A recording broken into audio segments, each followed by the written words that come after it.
Police have described the chaotic confrontation with the Boston Marathon bombers as a trial for the surviving brother enters a third week. 3 officers said that Dzhokar Tsarnaev and his brother, Tamerlan, lobbed explosives and fired shots from a stolen SUV during an escape attempt. Tamerlan died during the melee when his brother ran him over and dragged his body up to 30 feet, 9.1 meters.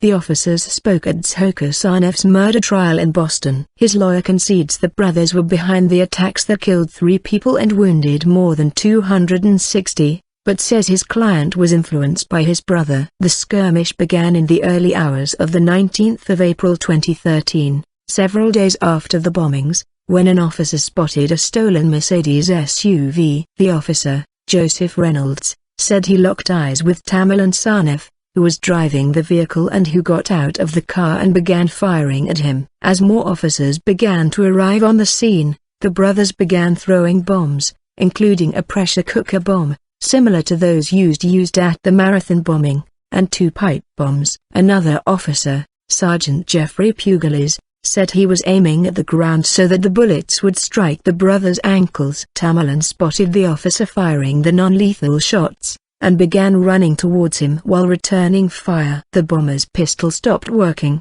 and Sergeant Pugliese was able to tackle him. During an ensuing scuffle, police spotted the stolen vehicle bearing down on them at high speed. Sergeant Pugliese said that they abandoned attempts to handcuff Tamerlan and tried to pull him out of the way of the vehicle. As he escaped behind the wheel, Dzhoker Tsarnaev struck his brother and dragged his body down the street. The black SUV.